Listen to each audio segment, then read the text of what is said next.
White Harbour breathes with the smell of brine and cold stone and the rendered fish oil burning in the harbour lanterns.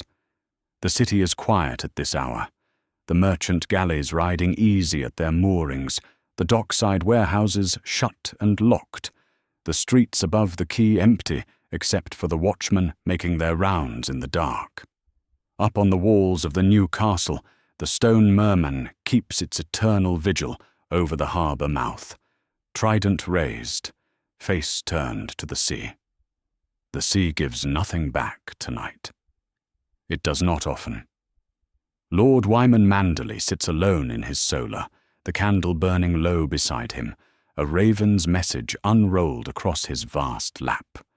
He has read it 3 times. He will not read it again. His younger son's hand is cramped and careful. The words are chosen the way a man chooses words when he knows his letter may not arrive in the hands it was meant for. The Tully wedding is set. The whole of the northern host will dine under one roof at the Twins within the fortnight. And then one sentence, pressed between 2 plain lines about road conditions and the weather on the Trident. He has seen the Lord of the Dreadfort's men checking the positions of the bolt locks on the great hall doors. He cannot say more. A second raven would be noticed. Wyman sets the parchment down on the side table. He folds his hands over the great shelf of his belly and stares at the candle flame for a long moment without blinking. He already knew. Not all of it, and not in time to have stopped it at the root.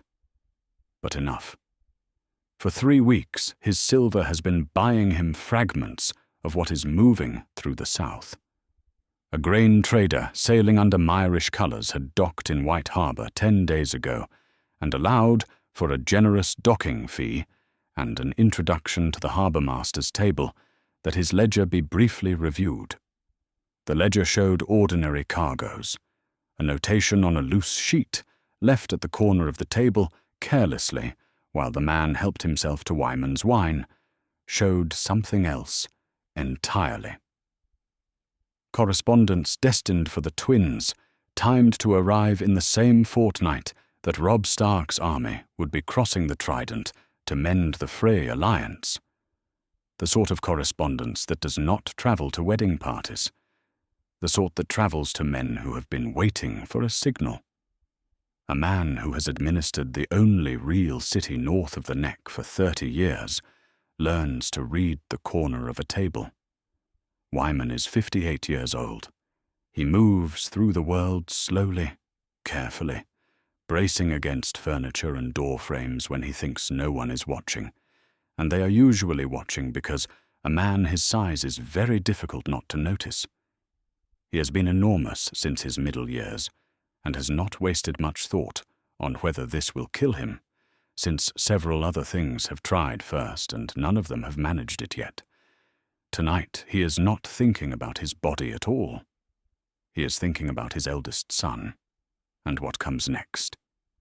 His firstborn is in Lannister hands, taken at Duskendale while fighting for Robb Stark's army, captured in a battle that any honest soldier on the ridge would have recognized as a deliberate waste.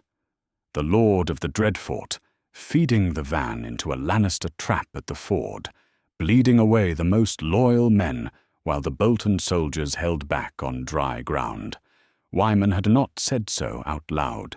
He had received the ransom figures the Lannisters sent in their smiling letters, had made the first payment, and watched the price climb higher, and had sat across his own table from Lannister envoys and given them nothing to read in his face. He is very good at giving people nothing to read in his face. It is one of the few advantages of being a man that large. People expect you to be jolly or slow-witted. He has been neither for a very long time. If he sends riders south tonight, if they reach Robb Stark before the feast begins, Tywin Lannister will know within a fortnight who sent the warning. There is no other answer. There is no other lord in the north with Wyman's silver and Wyman's sources, and Wyman's particular reasons for watching the Twins. His eldest son is already a hostage. Once Wyman acts, His eldest son becomes a lesson. He understands this without looking away from it. He sits with it in the dark and lets it be true. His younger son is at the twins right now, sleeping, perhaps, or sitting late with Robb Stark's men around a fire, the way soldiers do before a long march. A large, loud, easy man who laughs often and trusts the people who feed him. He does not have his father's patience for watching the corners of rooms. He would not see it coming. There is no version of this where he sees it coming. Wyman cannot send a raven south. A raven addressed to his son at the twins would be read before it landed in its cage. He can only send riders, and riders on the King's Road from White Harbor take days, and the feast may not wait. But riders are fast when they are paid well and not asked to stop, and Wyman has always paid well. He thinks about the fleet. 23 war galleys are anchored in his harbor. He had them built plank by plank over the better part of a year. Built them because Robb Stark had said he needed ships, and Wyman had said, "Yes, Your Grace, I will build them." Because the North remembers even when it cannot say so, in front of Lannister envoys with their careful smiles. He had poured silver into those hulls like water into a cup, and crewed them, and provisioned them, and watched them sit in his harbor, waiting for a tide that had seemed, in the worst months, as if it would never come. Here is the tide. He cannot save both his sons. He knew this before he sat down tonight. He has known it longer than he has let himself admit. His eldest is in a cage in the south, and the price of warning Robb is that the cage stays locked, or opens only to close for good. His younger son is in a hall full of men who have rehearsed this night, down to the bolt locks on the doors, and the price of doing nothing is that his younger son dies, wondering why his father's fleet stayed in harbor. Wyman does not stay in harbor. He calls for his harbor master and his senior galley captain. They come within the quarter hour, both of them dressed quickly and reading his face and saying nothing unnecessary. That is what good service looks like, and Wyman has always paid for it. The fleet sails on the morning tide, he tells the harbor master. All 23. I want them out of the harbor before the city wakes. He looks at his galley captain, a grey-bearded sisterman named Hanno, who has served the Manderlys since before Wyman's hair went white. South along the coast, intercept and board every ship flying Lannister colors or carrying known Lannister cargo south of the White Knife. Take what they carry. Burn the ships if they resist. If they do not resist, let the crews go. We are not making enemies of sailors tonight. Hanno nods. He does not ask why. He goes.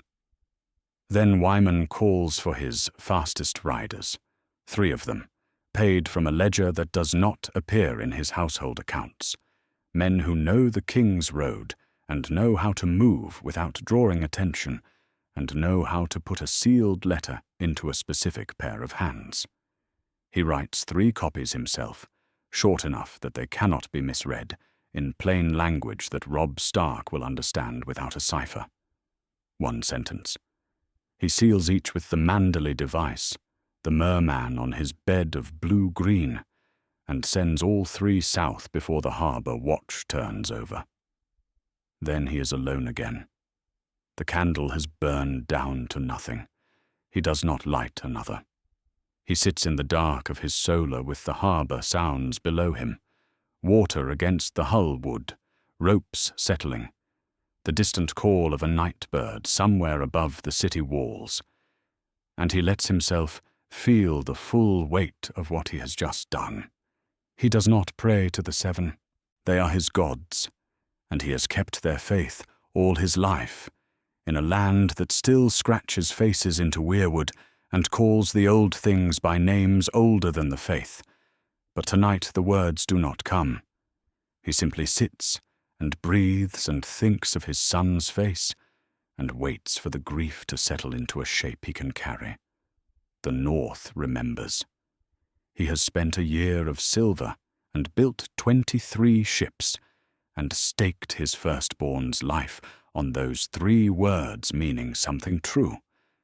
He trusts that they do. The approach to the twins from the south gives a man very little to feel good about. 2 matched towers rise from either bank of the Green Fork like a pair of clenched fists, and the bridge between them is the only reason any army has ever made peace with House Frey long enough to reach it. There is no ford for 50 miles in either direction. There is no other way north. There is only the crossing, and the lord who holds it, and the price he names this season. Robb Stark rides at the head of the column and says nothing. He has approximately 3,500 soldiers behind him. A year ago, this number would have shamed him. Now it is what he has. The Karstark lord lost his sons in battle and then lost his head on Robb's own order, and the levies that had followed the Karstark name went home to the Dreadfoot Hills and have not come back. Robb does not regret the execution. A king who lets men murder prisoners has no authority left worth keeping. But he rides to the twins with half the army he should have, on account of a marriage he should have honored, to apologize to a man he does not respect, in hopes of crossing a river to fight a war he cannot afford to lose. This is the shape of his life right now. Walder Frey meets them at the gatehouse. He is perhaps 90 years old. He is thin the way old men go thin when the body has spent everything it had on simply surviving, his neck cording above his collar, his hands the color and texture of old bark. But his eyes are sharp, and they move quickly over Robb and then over the column behind him with a precision that age has not touched. He smiles. It is the smile of a man who has been owed a debt for a long time and is watching it come due. He does not mention the broken betrothal. He extends his hospitality. He calls for bread and salt. A servant brings it on a plain wooden board, the way it is always done, because the guest rite has no use for ceremony. It requires only the offering and the acceptance. Robb takes the bread and the salt. His men take the bread and the salt. The old law settles over all of them like a hand pressing down. Catelyn stands a half step behind her son and watches Walder Frey's eyes while the bread passes. She is 35 years old, and she has been reading men in great halls since before Robb could walk. She has not always read them correctly. There was Jaime Lannister, and the calculation she made about his value as a prisoner, and the thing that came of it, and she carries all of that. But she is not wrong about what she sees in Walder Frey's face tonight. It is the look of a man who has already decided what happens next. Satisfaction. Not the satisfaction of a host who is glad of his guests, a different kind entirely. She cannot refuse the bread now. She argued for this crossing against too many voices and at too much cost. Robb needs the phrase the way a drowning man needs any plank of wood within reach, and she is the one who told him so, and she is the one who found the Tully groom to offer in his place. She smiles at the old man and lets the moment go. Inside the walls, Catelyn's brother is brought to meet the bride for the first time. He is the Lord of Riverrun, and he has spent most of his adult life being managed by stronger and more patient people, which has not particularly bothered him, since he is by nature good-humored and easy. He is not expecting much. The Freys are not a house known for producing daughters of particular grace. But Roslyn Frey is 16 years old and dark-haired and frightened in a way she is working very hard to hide under good manners, and when she looks up at him, her expression is nothing like he anticipated. He smiles at her. It is genuine. She smiles back. Neither of them is responsible for what surrounds them. The conspiracy does not care. Meanwhile, the lord of the Dreadfort, moves through the northern camp on the far bank, fire to fire, speaking to his soldiers in a voice that carries only to the man in front of him. From a distance, it looks like a diligent commander checking on his men before a long stay in someone else's castle.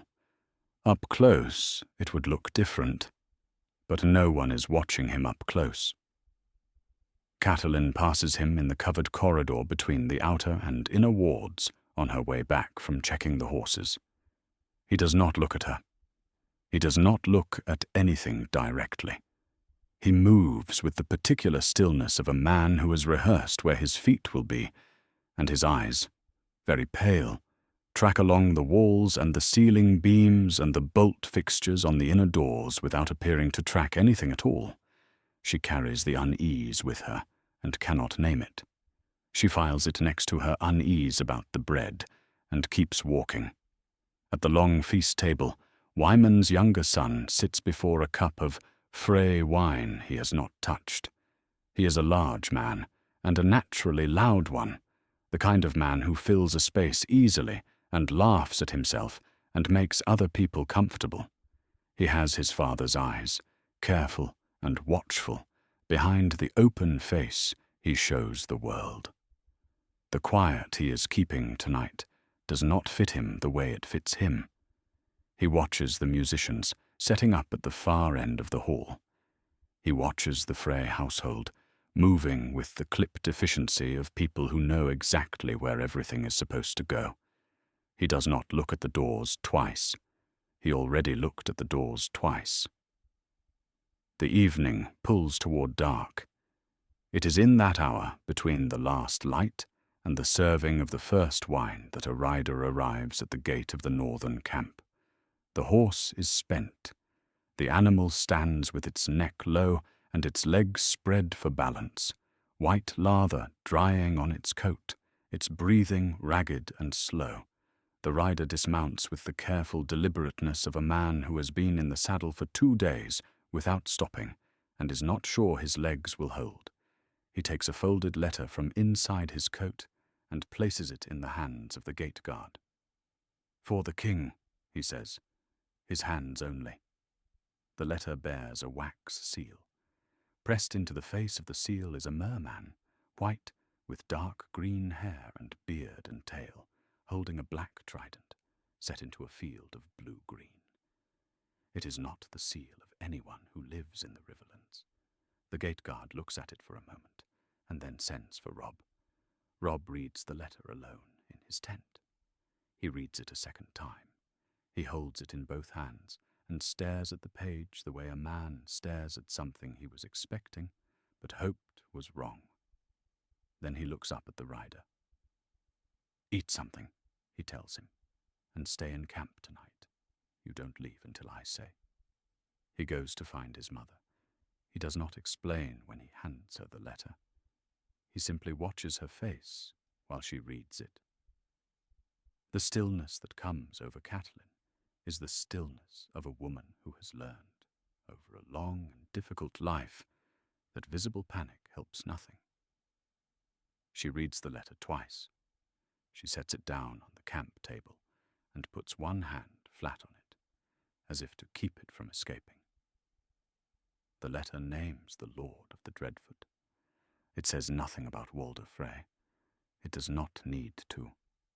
She looks at her son. He is 16 years old, and he is the king in the north, and he has not lost a battle in the field since the day he called his banners. And they are camped outside a castle full of Freys, who have been rehearsing this night, since before Robb's army reached the Riverlands. She does not say, "I told you so." She has told him so. They both know. "How do we get our people out?" she says. The wedding is done. Catelyn's brother and Roslyn Frey stand at the head of the hall as husband and wife, and the torches burn high, and the tables are crowded with men eating and drinking and laughing in the way men do when they have ridden a long way and are glad to be in out of the cold. The hall smells of roasted meat and torch smoke and river damp and the particular animal warmth of a lot of bodies pressed into a space that was built to hold somewhat fewer. Rosalind Fry sits with her new husband, and her eyes are still bright from the ceremony, her hands folded in her lap, her smile uncertain and careful. She is 16 years old, and she is very frightened, and she is the only person in this hall who has not chosen to be here. Robb sits at the high table with his mother on one side and his wife on the other.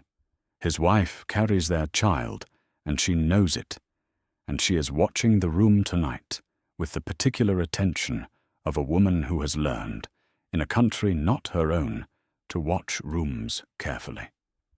Robb's cup is full and barely touched. He has the expression he wears on the battlefield when he is waiting for the other side to commit. Patient. Reading. In the hours between the warning letter and the feast, he and Catelyn had moved quietly. There was no announcement. There was no council called, no officers assembled. They could not afford for the Lord of the Dreadfort to see a change in the camp's routine.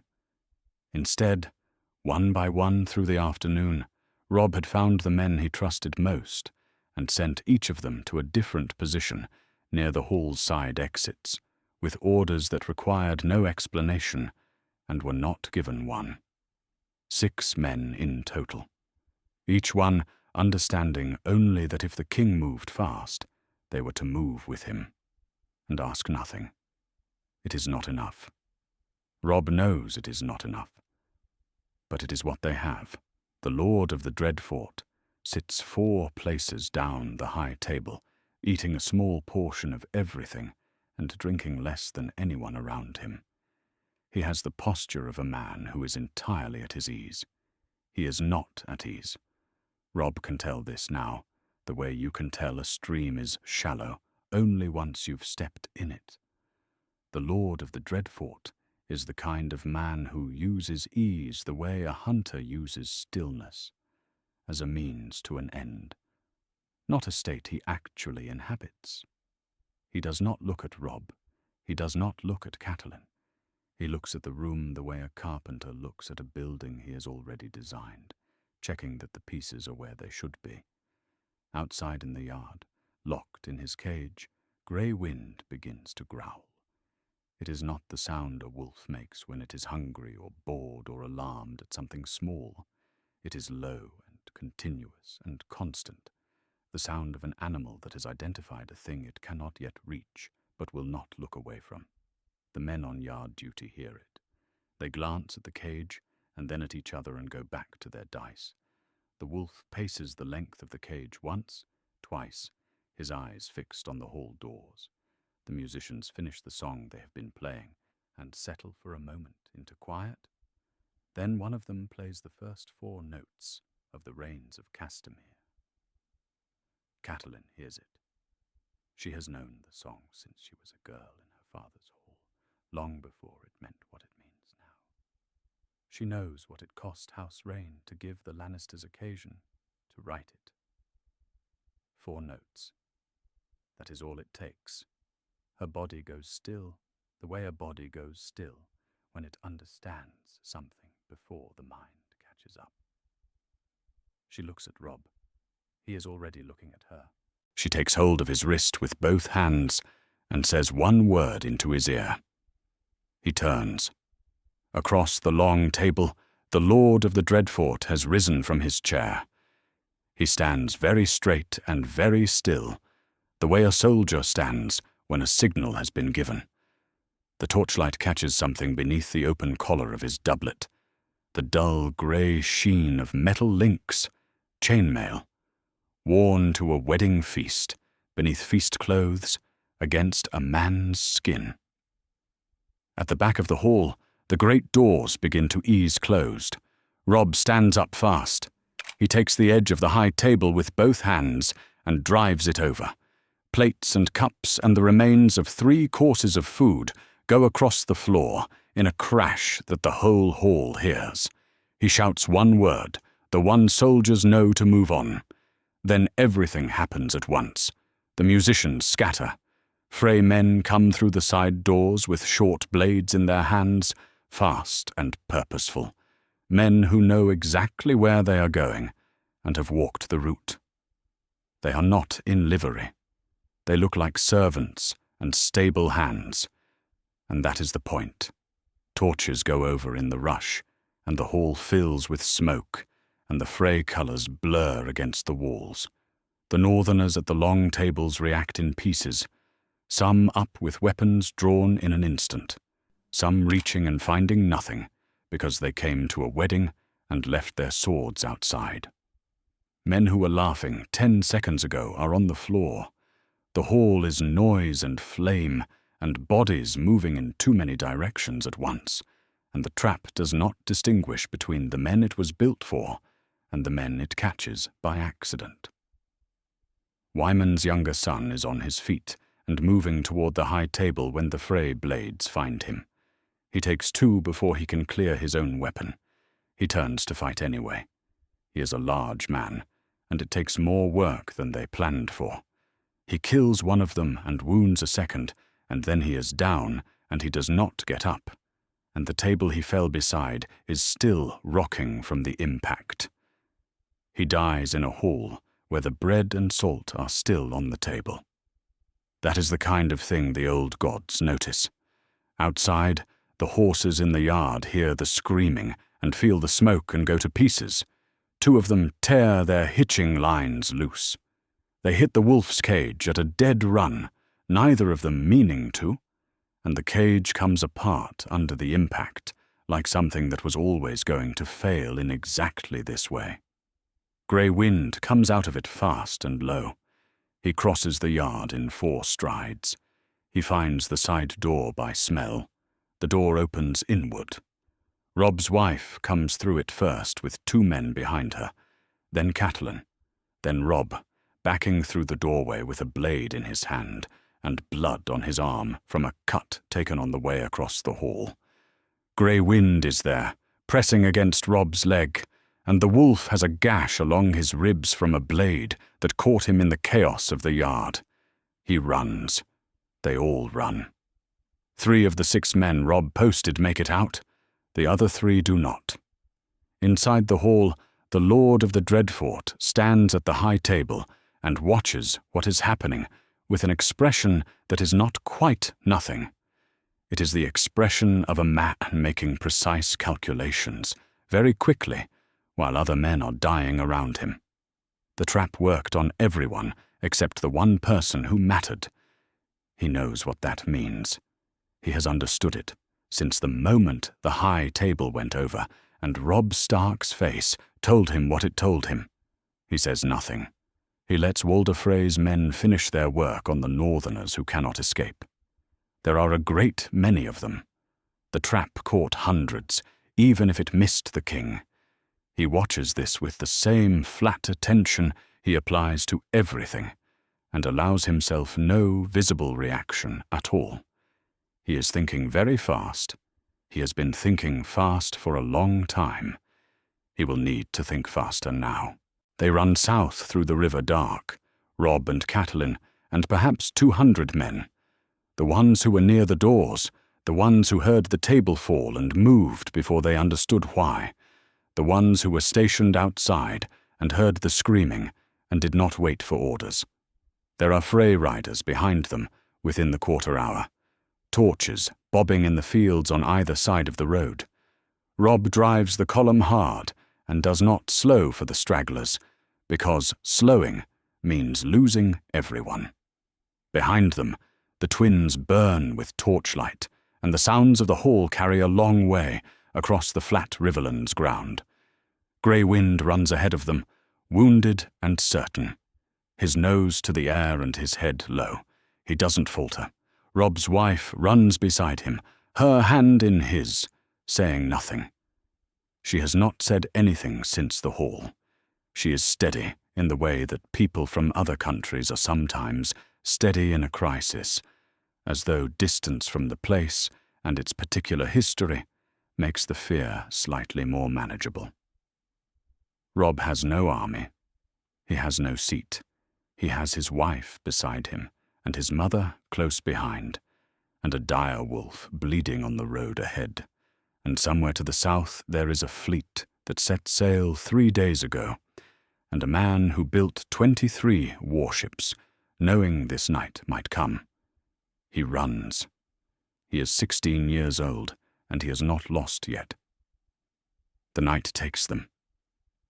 The Tower of the Hand is quiet at this hour. The servants have gone to bed, and the fire has burned low, and the only light is the candle on the desk and the coals in the grate. And Tywin Lannister sits at his desk and reads. He reads the letter twice, then he sets it down flat on the desk with both hands, the way a man sets down something he does not want to drop, and he stares at the wall for a long moment, without expression. The letter is from the twins. It is short.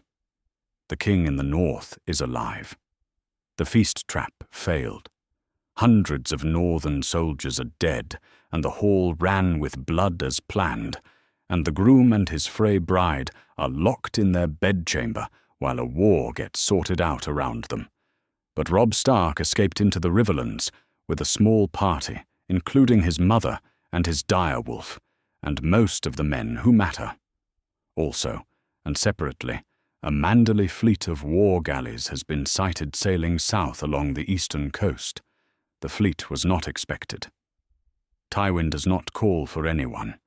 He sits alone in the Tower of the Hand, and he thinks.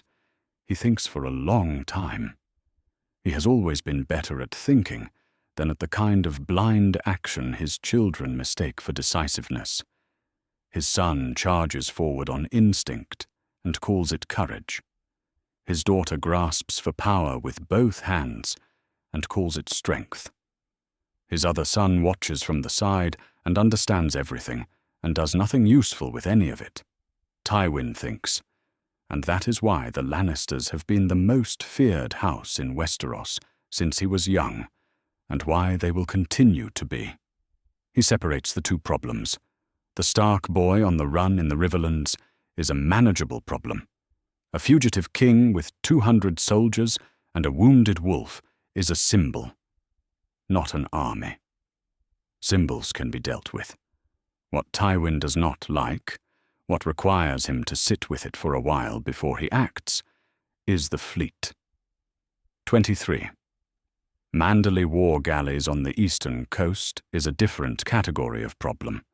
A king without a fleet is a man trying to start a fire in the rain.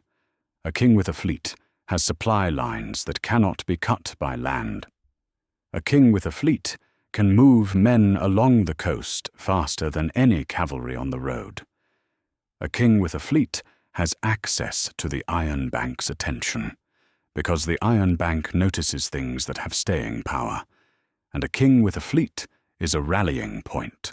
Right now, every northern lord who was quietly grateful that the Stark problem was about to be resolved is waking up this morning to find that it was not resolved, and that there are Manderly sails on the horizon as proof of it. That changes what those northern lords will do next. That changes everything. He sends for Cersei. She comes within the quarter hour, her hair loose, a robe over her night clothes, the expression of a woman who has been awake anyway, doing something she will not account for. She stands across the desk from him, and he shows her the letter. She reads it. He watches her read it, and he watches her face do the thing it does when she is afraid, which is to go very still, and then very quickly to find contempt as a substitute. He'll be dead within a fortnight, she says. He has nothing. He's a boy running in the dark with a handful of men. He has a fleet, Tywin says. She looks at him as though he has said something in a different language. A fat lord's merchant galleys. 23 war galleys are not merchant ships. They are purpose-built fighting vessels crewed by men who live in the only port city north of the Neck. He pauses. Who built them, do you imagine, and why? And who paid for them while maintaining sufficient public cooperation with the Iron Throne that we noticed nothing? Cersei has no answer for this. She does not often have no answer, but when she does not, she tends to repeat the previous answer with more conviction. "He'll be dead within a fortnight," she says again. Tywin does not correct her. He does not agree with her either. He lets her have the opinion and moves on. Across the Red Keep, in the rooms he was given after the Blackwater because his old rooms were given to Tywin, Tyrion Lannister is sitting in a chair by a cold fire with a cup of wine he has been nursing for an hour. He has one green eye and one black eye, and a scar that starts above his brow and ends below his opposite cheekbone, and a nose that a Myrish blade took most of during the Blackwater battle. And he is very ugly now, in ways that he suspects his father finds useful. An ugly Tyrion is easier to overlook. An overlooked Tyrion still hears everything. He has heard about the twins from 3 different sources in the last 2 hours. His man brought the first word. The second came through a kitchen girl who talks to a steward, who talks to a raven keeper. The third came from the screaming that has been coming from Joffrey's apartments since before dawn, which is confirmation enough. Tyrion looks at the cold fire and thinks about arithmetic. A Robb Stark who walked into a trap and came out the other side is a dangerous thing. Not because of the boy himself. Robb Stark has always been dangerous, a general who wins every battle he fights. What makes this particular version dangerous is the lesson it teaches. The lesson is that Tywin Lannister can plan the most elaborate political murder in a generation, and it can still fail. And the lesson the Northern Lords will hear is the other half. The man who was supposed to die did not. The North can still rally. The North now has a reason to. He is also thinking about the fleet. 23 war galleys on the eastern coast are not nothing. He does not know the exact number yet, but his man thinks it is in that range, and his man is usually close. 23 galleys against Lannister, eastern coastal supply, means shortages begin reaching King's Landing within weeks. Not a siege, not a crisis, a pressure. The kind of pressure that makes the Tyrells nervous, and nervous Tyrells start asking whether their alliance with the Lannisters is truly worth what it is costing them. Tyrion does not go to his father. There is nothing he could tell Tywin that Tywin has not already concluded, and going to his father serves only to remind the court that he exists, which Tywin has made clear he would prefer not to do. He pours more wine. He thinks. Meanwhile, in the small council chamber, Joffrey has been told. This was a mistake on someone's part, and whoever made it will have a difficult morning. Joffrey is 13 years old, and he is the king of the 7 kingdoms, and Robb Stark was supposed to be dead by now, and he is not. And the fury this produces in Joffrey is the kind that a boy produces when something he was told was certain turns out not to be. He wants someone executed. He wants several people executed. He names in a single breath the Frey steward who sent the letter, the raven keeper who carried it, and one of his own guards who happened to be standing near the door when the news arrived. Cersei manages him.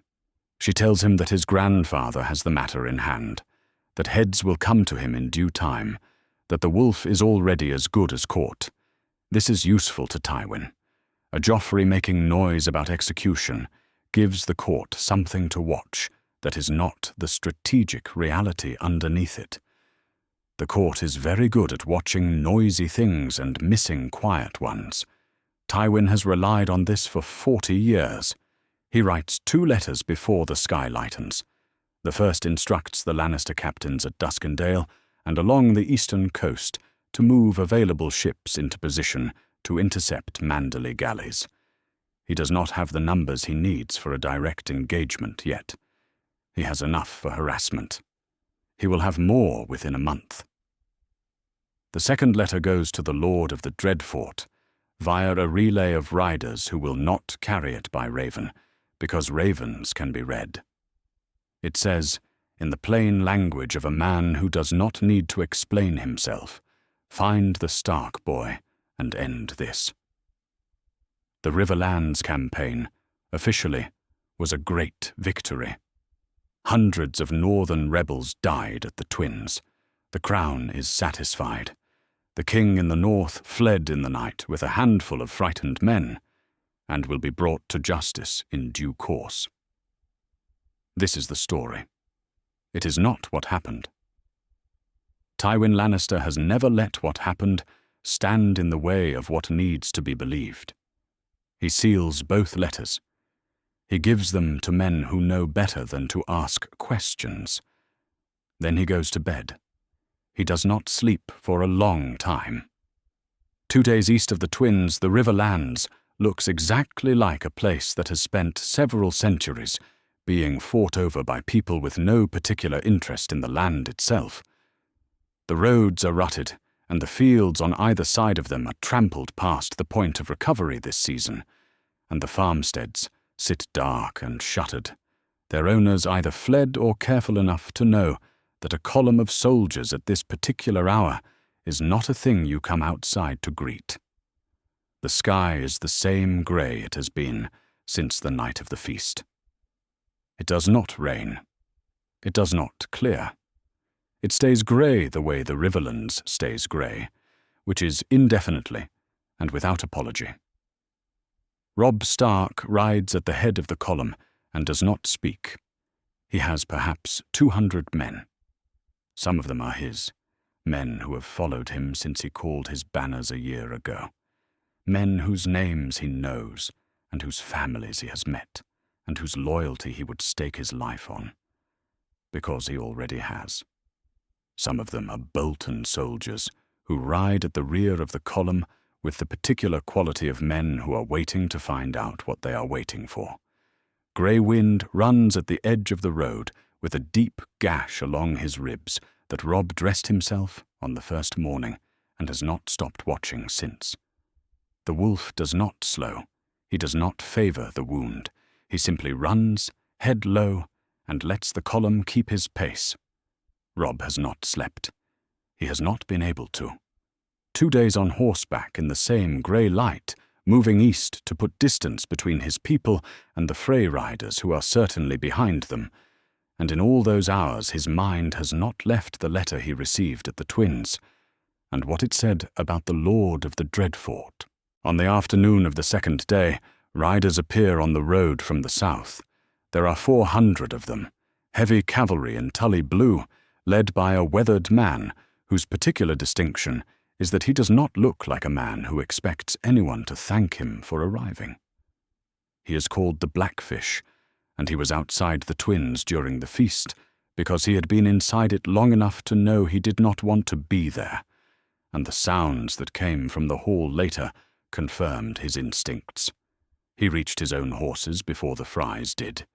He took 60 of his men south and called in debts from 3 different Riverlands lords on his way back, and he is here now, 400 river knights at his back, with the air of a man delivering what he promised, and nothing extra.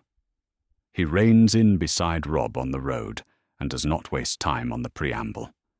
Lannister cavalry is moving up from the east, probably out of Harrenhal, which the Bolton-aligned men have been holding as a staging ground. 2 columns, maybe 3,000 between them. They will be in this part of the Riverlands within 4 days. 4 days, Robb says. If the weather holds, and they're moving at a proper pace, if they push, 3. Robb takes this in and says nothing for a moment. Then he nods once, and they ride together in silence, and neither of them says what the numbers mean, because they both already know what the numbers mean. Meanwhile, at the rear of the column, the Lord of the Dreadfort rides alone. He has been alone since the night of the Twins, by choice, and by the choice of the men around him, who haven't spoken to him directly since the feast. He does not seek conversation. He rides with his hands loose on the reins, his pale eyes forward, his expression the expression of a man on a long road, who has nothing particular on his mind. It is a very good expression. He has worn it through considerably worse situations than this one, and the fact that it is still in place is itself a kind of information for anyone who knows how to read it. He is waiting to find out whether Robb Stark knows. He has been waiting for 2 days. Robb comes back along the column alone in the late afternoon. He does not bring guards. He does not bring his mother. He rides back past the Bolton men at the rear and pulls up alongside the Lord of the Dreadfort, and they ride together for a while in silence. The road between them exactly as empty as it always is, between men who have something large to say to each other. Then Robb says, "Duskendale." The Lord of the Dreadfort does not answer. "The ford at Duskendale," Robb says. "You sent the van in with full knowledge of what was waiting on the other bank. Manderly's son was in that van. 300 Northerners died in that ford who did not have to. Still nothing." "The feast," Robb says. "The chainmail under your doublet. The raven you sent south from the twins before the feast began. The way you stood and waited while the doors closed." He pauses. "And the way you looked at me when the table went over. A man who is surprised looks surprised. You did not look surprised." The Lord of the Dreadfort rides for a moment longer in his silence. Then he turns his head and looks at Robb with those pale, precise eyes, and he smiles. It is a thin expression, small as a blade and about as warm. He does not deny it. "What," he says quietly, "does the king intend to do about it?" He says it the way he says everything, with the calm of a man who has already considered all the available answers and found none of them particularly threatening. He has 900 soldiers in this column. Most of them are his men. If Robb moves against him openly, those men will not follow the king's order. They will follow the lord who pays them and feeds them and whose family has held the Dreadfort for 1,000 years. The Lord of the Dreadfort does not say this out loud. He does not need to. It is simply true, and they both know it, and the knowing sits between them on the road. Robb rides back to the van without answering. He finds his mother and the Blackfish together at the head of the column, and he tells them both quickly and without embellishment. His mother's face does the thing it does when she is fighting down a strong feeling and choosing her words carefully. She is quiet for a moment, and then she says that if they let him live, they are fools. Her voice is very steady. Robb has learned to be afraid of how steady her voice gets when she is most serious. The Blackfish says nothing for a moment either. Then he says that killing him in the field, without a formal charge and a trial before the northern lords, teaches every lord in the north that kings kill their bannermen on the road whenever it suits them. That is a lesson Robb cannot afford to teach. He says it without any particular anger. It is just a calculation, laid out flat on the table for anyone to read. Robb strips the Lord of the Dreadfort of his command before they make camp for the night. He does it quietly, with 4 men he trusts standing behind him, and a 5th sent ahead to the Bolton soldiers with the word that their lord has taken a fever and will ride apart from the column tonight. He is placed under guard in a tent at the edge of camp, with 2 of Robb's own men outside the door, who have been told that they answer to no one else, and that the tent does not open without Robb's word. It will not hold indefinitely. The Bolton soldiers are not blind, but it will hold for today, and today is what he has. He finds his mother afterward, sitting by a fire at the camp center, watching the flames with the particular stillness she has when there is too much to think and not enough that can be done about any of it. He sits beside her, and they do not speak for a while. "You know," she says finally, without looking at him, "that your releasing Jaime cost us." "I know. And now there is this." "I know." He lets it sit for a moment. I've made my own mistakes. I'm not keeping score. She does look at him then. He meets her eyes and does not flinch from them. And after a moment, she nods once, the way she nods when she is accepting something she would rather argue with. We need the Manderly fleet to reach us, he says, before his men figure out that he's not ill, before the Lannister cavalry gets here from the east. He looks at the fire. We have 3 days, maybe 4. She says nothing. She is already thinking about what 3 days means and what must happen inside them. Robb watches the fire and lets her think. Grey wind circles the camp's edge twice in the dark, head low, and then comes in close and lies down beside the fire. His breathing is rough with the wound, but it is steady. It does not worsen through the night. 3 days out of White Harbor, the eastern coast is nothing but a dark line to the west, close enough to navigate by, and far enough that the shore details disappear into grey. The sea here is cold and relatively flat, the kind of flat that comes not from calm, but from weight. A winter sea that has not yet made up its mind to storm and is simply pressing down. The Manderly fleet moves through it in formation, 23 war galleys in 3 staggered lines, their oars working in the long, steady rhythm that eats distance without drama. At intervals, the lead galley's signal flags go up and the formation adjusts, tightening or spreading according to the wind, and from the deck of the flagship it looks like something purposeful and alive, which is what it is. Wyman Manderly stands at the stern rail and watches his fleet. He is not comfortable on the stern rail. He is not comfortable on the ship at all, in the sense that a man of his particular construction is rarely comfortable anywhere that was not built with him specifically in mind. The quarterdeck of the flagship was not built with him in mind.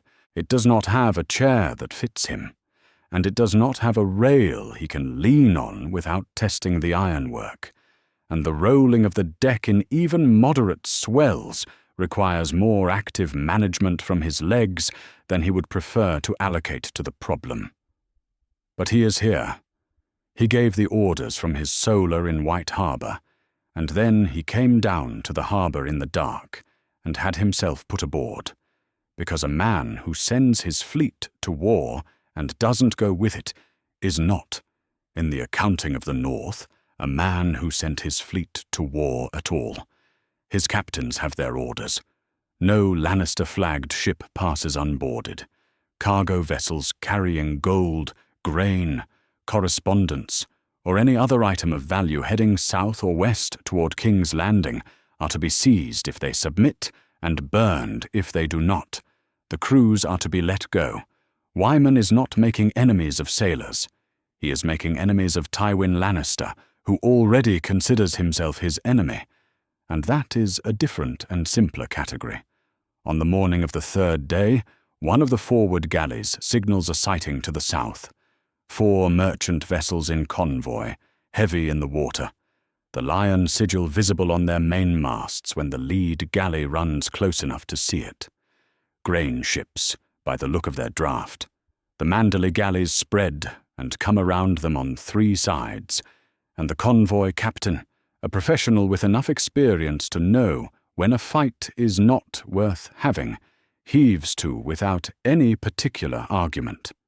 His sailors line the rail and watch the boarding party come over with the resigned attention of men who have been boarded before and know the procedure. The cargo is grain, as expected. It is divided among the galleys. There is gold in the captain's locked chest, passage fees from several smaller merchants whose goods are traveling with the convoy, and this is taken too, and in the captain's personal papers, carefully folded inside a sealed dispatch tube, there are letters intended for the Tower of the Hand. Wyman's scholar, a small dry man from White Harbor who has served him for 15 years and has never once been surprised by anything, sits in the cabin of the flagship and reads the letters with the careful patience of a man who reads everything with careful patience. He summarizes them to Wyman in the chart room that afternoon. Tywin's instructions to his Riverlands garrisons, supply schedules, movement orders for the Eastern Road, and one item, smaller and harder to find than the rest, buried in a quartermaster's list. A note that the Duskendale prisoner would need to remain in his current arrangement for some months, further due to ongoing negotiations. No name, just the Duskendale prisoner, as though there were only one kind of prisoner one might keep from Duskendale, as though the word and the place together should be enough for anyone who needed to know. Wyman reads this passage twice. Then he puts the paper down on the chart table and stares at the grain list beneath it for a long moment, not reading it. His eldest son is alive, in his current arrangement, available for negotiation. He nods once. He says nothing. He goes back up to the quarterdeck. The Raven from the shore. Relay comes the following morning. It arrives by the signal system Wyman established before he left, a chain of riders along the coast who carry messages to the nearest point of land visible to the fleet, where a prearranged flag sequence brings a ship's boat in. It is slow and it is imprecise, and it is the only system that works at sea, and so here it is. The message says that Wyman's rider reached Robb Stark at the Twins. Robb is alive. He escaped the feast with roughly 200 men and is moving east through the Riverlands. He wants the fleet to make for the mouth of the Trident as quickly as possible. He needs supply and he needs a route of retreat that does not involve the neck. And then, in a separate line, written in a different hand from the rest, his younger son was killed in the hall at the Twins during the attack. Wyman reads this line 3 times. Then he looks up at the signal officer standing nearby and says, very quietly, that all captains are to hold their current stations and that he wishes the quarterdeck cleared of everyone except the helmsman. The quarterdeck clears. The helmsman keeps his eyes forward. Wyman goes to the stern rail and stands there with both hands on the iron and looks at the sea behind them, which is the direction of home, which is the direction of White Harbour, where his younger son spent his childhood, and where there is now one room in the new castle that will never have the right person in it again. He stands there for a long time. The helmsman keeps his eyes forward throughout. Then Wyman turns around. His face is exactly what it has always been, which is the face of a man who has spent 30 years governing the most vulnerable city in the north by being unreadable in public and dealing with everything else in private. He walks forward to where his chief captain is waiting at the head of the companionway. "Course for the Trident mouth," he says. "We maintain intercept operations on anything flying Lannister colors while we move. We do not slow for anything that isn't a fight we have to take." The chief captain nods and goes. The fleet adjusts its heading. 2 days later, on the afternoon of the 5th day out of White Harbour, a Lannister patrol ship appears on the southern horizon and drives hard at the nearest Manderly galley. It is a fighting vessel, lean and fast, and it does not behave like a ship that expects to lose. The galley it attacks is one of the smaller ones, crewed by 40 men from the White Knife fishing villages, and the fight that follows is short and loud and ends the way these things end, when a galley that outnumbers its opponent 2 to 1 comes alongside and puts men over the rail. The patrol ship's crew fights with real conviction. Several of them die for it. The rest surrender when the ship is clearly taken. The patrol ship's captain is brought before Wyman in the flagship's cabin. He is a compact man with a cut above one eye and the manner of a professional who did his job and is not ashamed of the result. Wyman asks him where the Lannister fleet is deployed.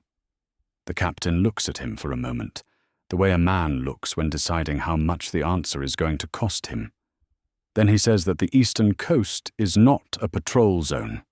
They were passing through on a dispatch run from Gulltown.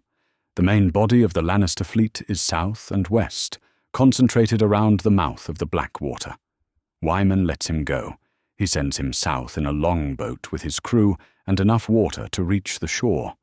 Then he goes back up to the quarterdeck and calls for his chief captain. "They have nothing here," the captain confirms. "The eastern sea lane is open from White Harbour to the Trident mouth.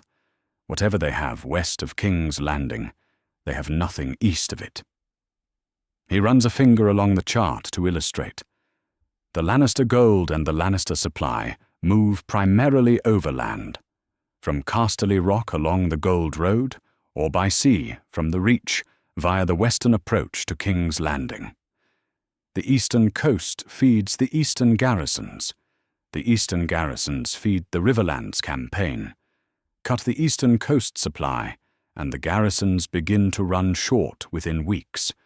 Run short long enough, and they begin to pull back.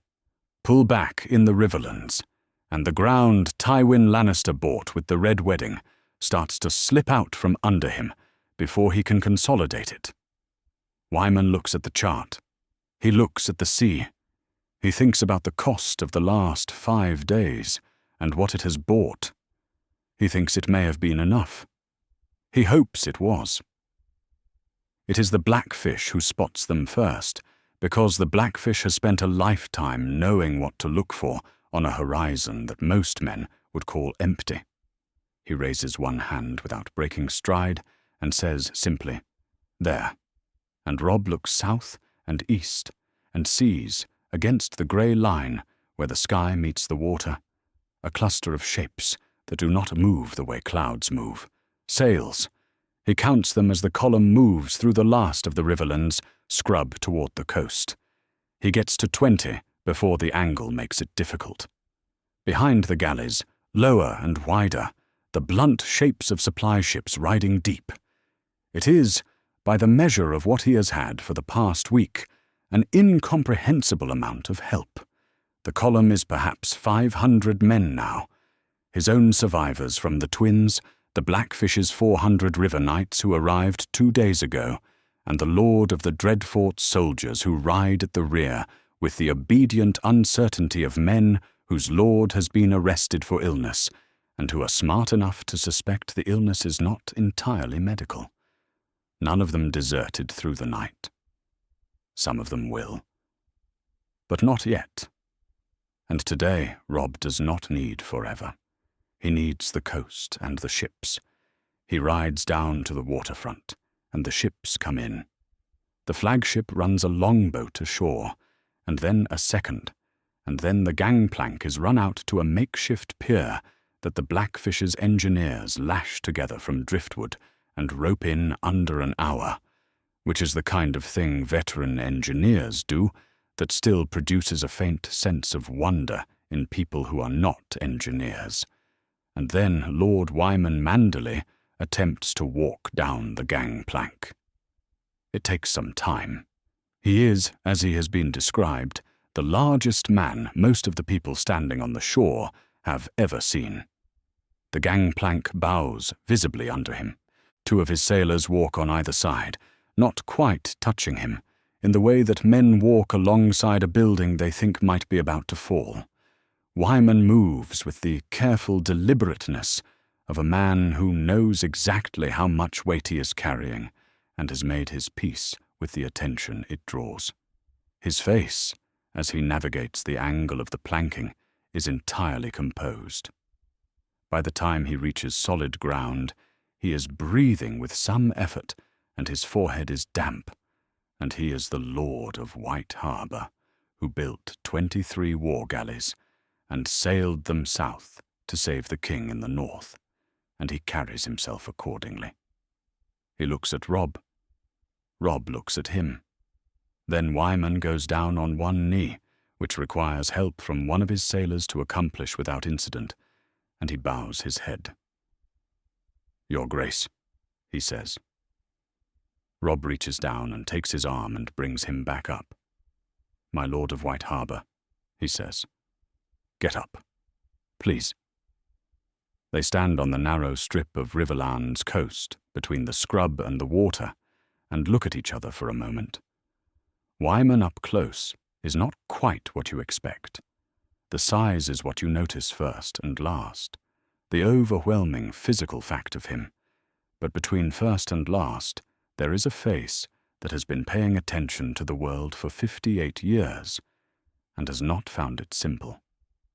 "I owe you an accounting," Wyman says. "You owe me nothing. An accounting." He says it with the particular flatness of a man who has decided what he is going to say and will say it regardless. "My eldest son is in Lannister hands. He was taken at Duskendale, and he will remain there until the Lannisters have a reason to let him go, or don't. My younger son was killed at the Twins on the night of the feast." He pauses. "The fleet is here. The riders reached you. That is what I came to accomplish, and I have accomplished it. What does the king command?" Robb holds his gaze for a moment. There are things he could say, and some of them are even true. Things about debt and sacrifice, and what a lord owes a king, or a king owes a lord. But none of them would help Wyman's sons. And so he does not say them. "I command you to tell me what you need," Robb says, "and then tell me what we do next." For the first time, something in Wyman's face shifts. Not much, but there. Catelyn watches this exchange from 20 feet away, where she has been standing since the gangplank came down. She has said nothing. She is very good at saying nothing when what she is feeling does not need to be spoken aloud to exist. She watched Wyman come down that gangplank, and she knew immediately what kind of man he is, because she knows what the particular composure he is carrying looks like. She has worn versions of it herself since the first Raven brought word that her husband had been arrested. She released Jaime Lannister to try to bring her daughters home. She does not know yet if it worked. She does not know if anything she has done in the past year has worked. She and Wyman Manderly have never met before this morning, and they will probably never speak directly about the choices each of them made. But when she meets his eyes across the shore, they are both carrying the same category of weight, and they both know it, and nothing else needs to be said.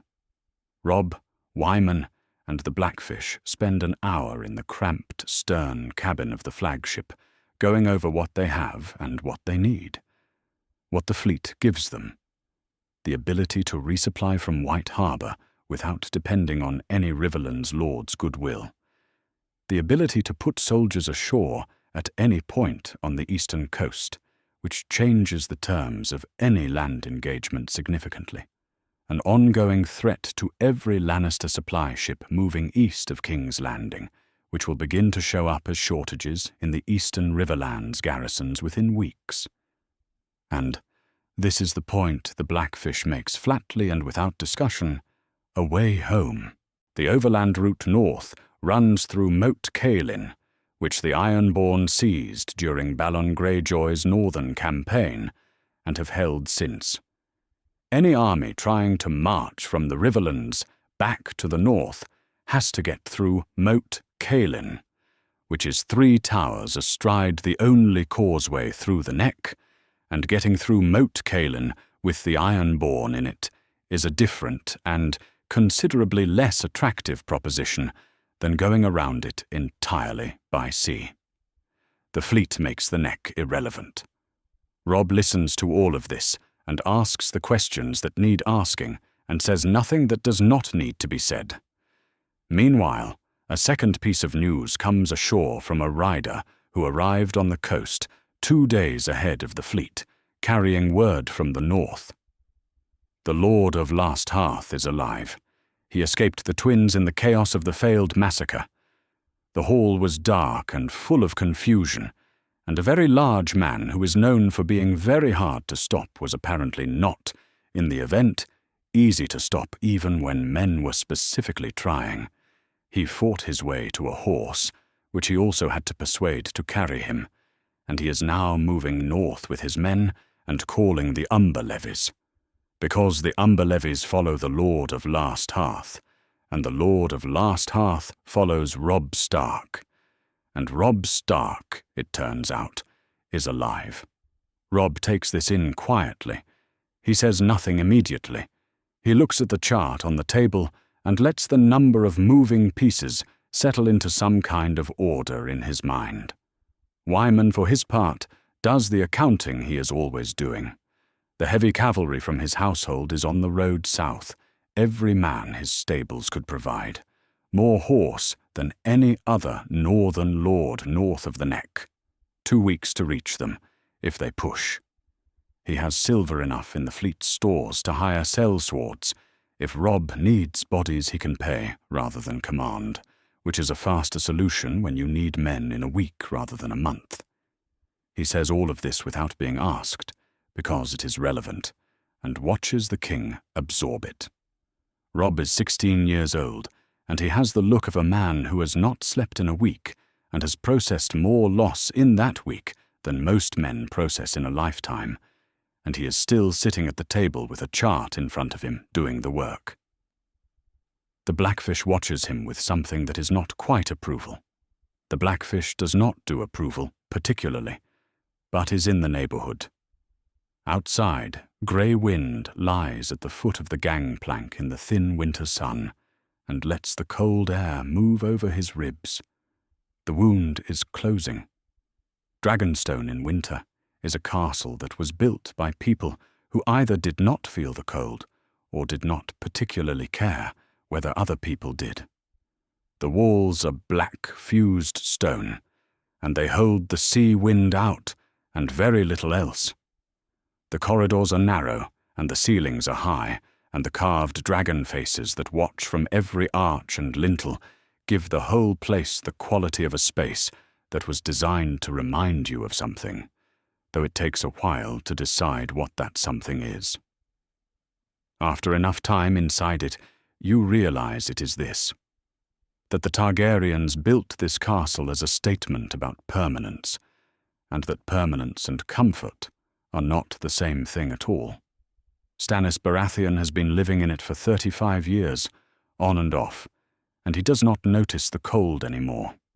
He notices almost nothing anymore that does not directly bear on the question of his throne, which he has been owed since the moment his brother died, and which the world continues to withhold from him through a combination of armed resistance, bad weather, and the failure of other men to see things clearly. He stands at the painted table.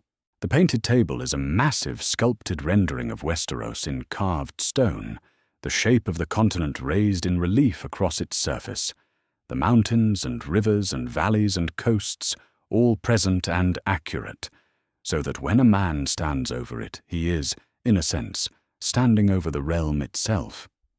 Stannis stands over it often. He stands over it now, his hands flat on the coast of the Stormlands, his jaw working in the particular way it works when he is managing something he would rather break. Davos Seaworth comes in without being summoned, which is how Davos always comes in. His hands are the hands Stannis gave him. The right hand whole, the left hand missing the first joints of 4 fingers, which Stannis cut off as payment for the crime of smuggling, after first knighting him as payment for the service of keeping Storm's End alive on smuggled onions during a siege that almost killed everyone in it.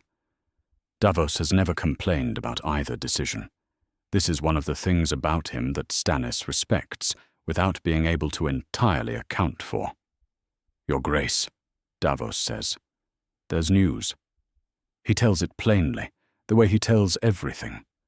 A Manderly fleet has been on the eastern coast for several days, and has been doing exactly what a war fleet does when it has the eastern sea lane to itself, boarding, burning, and seizing cargo vessels flying Lannister colours.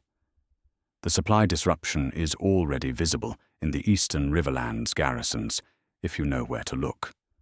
And the reason for the fleet, the reason Lord Wyman Manderly went to the expense and risk of building 23 war galleys and sailing them south, is standing in the riverlands with 200 men and a wounded wolf. Robb Stark survived the twins.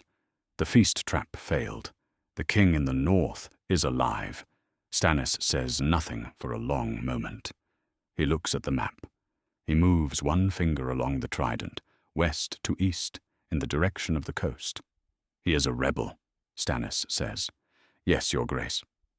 He crowned himself without any lawful authority. He swore no oath to me, and has acknowledged no legal claim superior to his own. Yes, your grace. The fact that he survived a plot against his life changes none of that. Davos waits. He has learned over many years in this man's service that Stannis's statements of principle are almost never the end of the conversation. They are the conditions under which the conversation will proceed, laid out in advance, so that no one mistakes what he is doing for something else. Stannis does not compromise his principles. He does occasionally find that his principles have a wider application than initially appeared. Your Grace, Davos says, I am not asking you to ally with Robb Stark. I am asking you to consider what it costs you not to. He says it carefully. He lays it out on the table the way a man lays out the contents of his pockets when he wants to show he has nothing to hide. The fleet Stannis brought to the Blackwater was broken there, scattered and sunk by wildfire and Tyrell galleys and weather. What remains is not enough to contest the seas around Dragonstone, let alone the waters south of it. The army he had, 20,000 men drawn from the Stormlands and the narrow sea lordships, and the few river lords who had backed his claim, is down to a fraction of that. He has no supply from the mainland. He has Dragonstone, which is a rock in the sea, and a claim, which is a right without an army to enforce it. What the Manderly fleet is doing right now on the eastern coast, every ship they board and every cargo they take, is weakening Tywin Lannister's position. A weaker Tywin is a more containable Tywin. A Tywin who cannot resupply his eastern garrisons is a Tywin who has to make choices about which fronts he defends. None of this requires Stannis to acknowledge Robb Stark's title. It requires only that Stannis refrain from sending ships to the eastern coast to drive Manderly off, which would be doing Tywin's work for him for free. Stannis listens to all of this. He grinds his teeth. He looks at the map. In the corner of the chamber, the red priestess in her red robes stands with her hands folded and says nothing. She has been there since before Davos arrived, which is a thing she does. She is simply present, the way fire is present in a room with a hearth, which is something Davos has learned to treat as a fact of life, rather than a source of complaint. She watches the discussion with the particular attention of a woman who is confirming what she already knows, rather than discovering something new. After a while, she speaks. She says the fires have shown her the north burning cold and the lion bleeding. She does not say when or how or which lion. She says it confirms the path. Davos does not say what he thinks about the fires. He has been at this long enough to have opinions about the fires that he keeps mostly to himself, because they are not useful opinions in this company. What he notices is that tonight, whatever the fires are saying, they are saying something that points his direction. And Stannis, who does not defer to the fires exactly, who would resist the framing of being led anywhere by fire or vision or prophecy, is nonetheless standing at the map and thinking. I will not open any negotiation with the Stark boy, Stannis says. No, your grace. If I were to send an envoy north, to White Harbour, to Manderly, it would be on my terms, to discuss Manderly's obligations to the rightful king of the Seven Kingdoms, which he has so far declined to honour. Yes, your grace, Davos says. That seems like a reasonable thing to discuss. Stannis looks at him. He knows what Davos is doing. He has always known what Davos is doing. which is why he keeps him. A man who tells you the truth about what he's doing when he gives advice is a rarer thing than it sounds. "You'll go," Stannis says. Davos nods. He already knows White Harbor, knows the northern waters from his smuggling years, knows the coast. He has been on worse errands than a diplomatic mission to the only city north of the Neck. He is also thinking about something else, about the men Stannis took prisoner after the Black Water, which is not many men, and not men of great importance individually, but some of whom came from the Lannister Eastern network, and some of whom might be known to people in the north, might be worth something in the right trade. Wyman Manderly wants his eldest son out of a Lannister cage. Stannis wants Manderly's political support. The Lannisters have the son. But the Lannisters might want something that Stannis has. It is not a clear line. It is the beginning of what might become a clear line if you follow it carefully enough. Davos goes to pack. The voyage to White Harbor is not short, but it is direct. 3 weeks is not enough time to rebuild an army. It is, however, enough time to build something that functions like one, if the pieces arrive in the right order, and you do not waste any of it. Wyman's heavy cavalry comes in on the 12th day, riding down from the north along the coastal road. 50 knights and their mounts, the best that Manderly's stables could send, which means the best heavy horse north of the Neck, by some considerable margin. They look strange against the Riverland scrub, these northern men in heavier armor than the country usually sees, and the local small folk who watch them pass from behind shuttered windows do not know quite what to make of them. They are followed 2 days later by a contingent of Umber levies, ragged from the road but loud and fully armed, led by the Lord of Last Hearth, who escaped the twins on a horse he had to argue into carrying him, and has been in a state of aggrieved purpose ever since.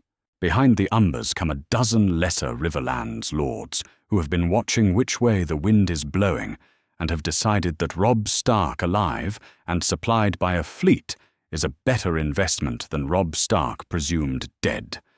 3,000 men, roughly. 3,000 against the peak forces that Tywin Lannister can put in the eastern Riverlands, which is more. The Lannister host is larger, but it came out of Harrenhal in a punishing march designed for speed over formation, because Tywin needs this resolved quickly, and he wants the remaining northern forces scattered before they can consolidate, which means his cavalry is out ahead of his infantry, pressing forward to find and fix Robb's position, and his supply column is strung out behind him on a single road that runs along the eastern bank of the Trident. Robb has spent those 3 weeks learning the ground. The eastern Riverlands is a land that has been fought over so many times that the landscape itself seems to have opinions about how battles should go. The river crossings are shallow in the right season and lethal in the wrong one. The ridgelines between the river and the coastal road give a defender elevation if they are willing to sit still. The stands of old oak and ash that fill the valleys between the ridges are dense enough to hide cavalry until the moment they are needed, and the sound of horsemen moving through them is entirely absorbed by the trees if they move at a walk. Robb walks the ground with the Blackfish in the early mornings, when the mist is still lying in the low places, and you can see exactly how a frightened man would run, and exactly where he would run to. They do not speak much. The Blackfish knows what he is doing, and Robb knows what he is doing, and what needs to be said is said in the pointing of a finger and the marking of a line on a charcoal map. When the scouts report the Lannister vanguard 6 miles out on the eastern road, Robb sends the Blackfish back to the ridgeline and rides forward with 300 cavalry. The Lannister cavalry sees them and does exactly what cavalry does when it sees a smaller force that appears to be retreating. It pursues. This is not stupidity on the part of the Lannister commander, who is a professional soldier and knows what he is doing. It is a reasonable response to what he sees, which is a northern cavalry force in apparent disorder, falling back toward the ridge. What he does not see is the 1,000 infantry waiting on the high ground behind the tree line, or the 2,000 heavy horse concealed in the oak valley to his left, or the fact that the apparent disorder in Robb's vanguard is a performance that has been rehearsed twice. Robb rides hard and counts his heartbeats. 200 yards from the tree line, he pulls up and turns, and his cavalry turns with him, and they come back hard into the Lannister pursuit at full charge. The Lannister cavalry checks. It has been chasing something that has suddenly become something else. In the moment of checking, the northern infantry on the ridgeline comes down into the road at a run, filling the space behind the Lannister pursuit and cutting off the line of retreat to the east. And from the Oak Valley on the Lannister left flank, moving at the canter and then the gallop, the Manderly heavy horse comes out. The Lannister cavalry never sees it coming. There is no time. One moment the road is full of their own momentum, and the next there is a wall of heavy northern iron hitting them broadside at speed. The crash is audible from the ridge. Horses scream. The formation breaks in pieces. Men go down under the horses without being struck by anything. Robb is in it. He does not fight from the middle and never has.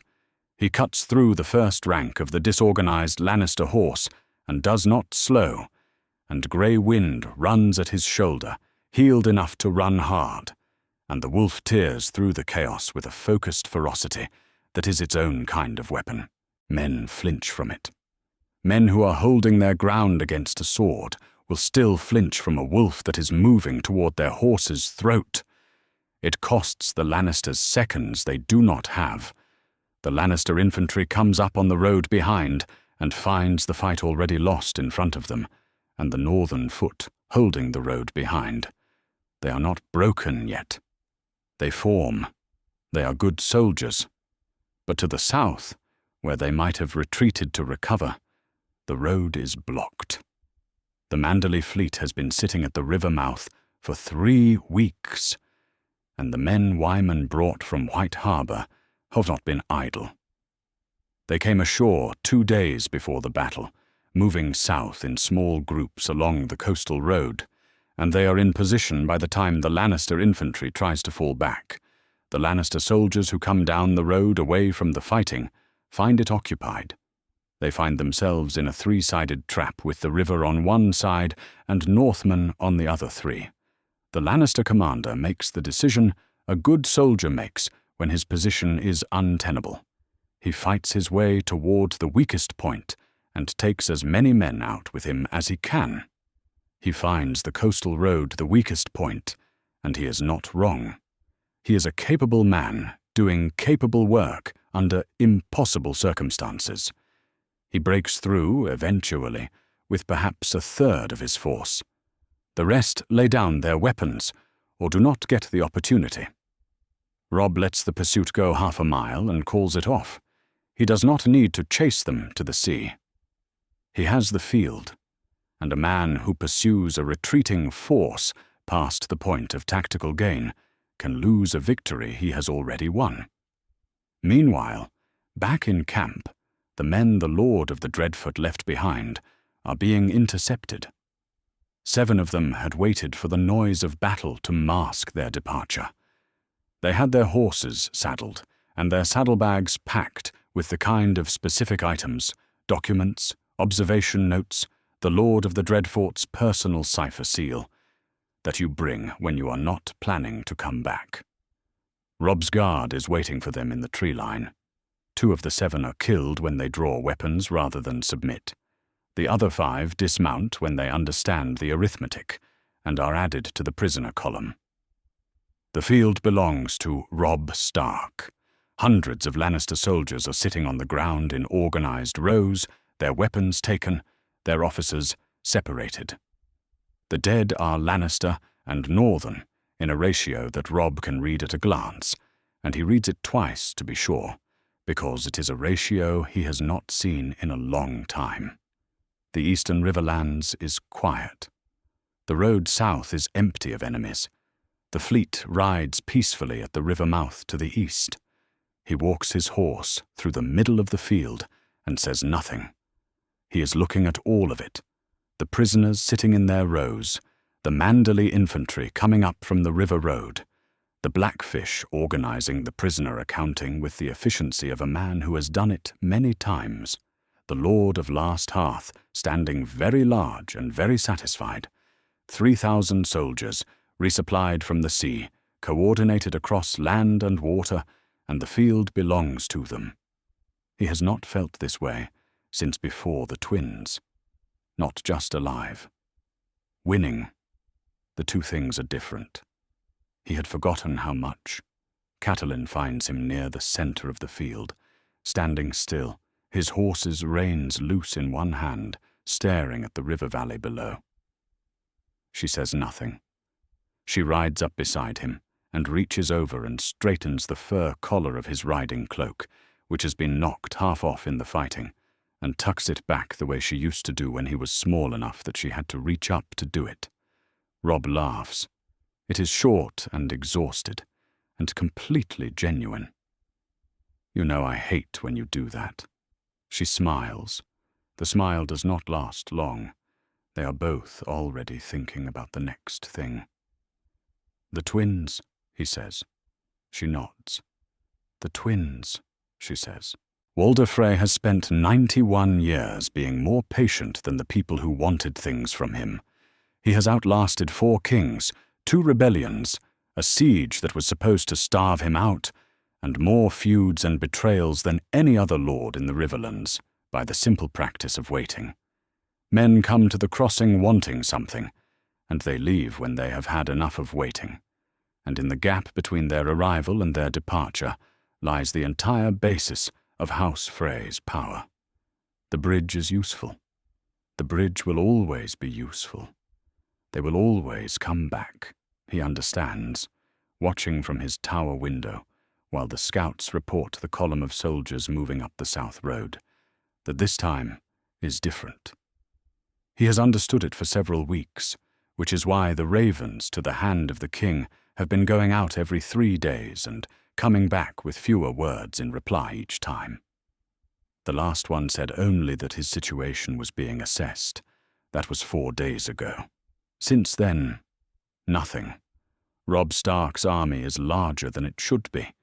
It is larger than it was at the Twins, and that army escaped him through luck and warning, and a fat lord in the north who built ships. The column has cavalry he does not recognize, the kind of heavy northern horse that has no business this far south, and the numbers behind them suggest that the past month has been unkind to the fiction that the Red Wedding resolved anything. He sends a raven to his sons in the South Tower. He tells them to bar the gates and arm the household guard. Then he sits in his chair by the window and watches what is coming and says nothing more.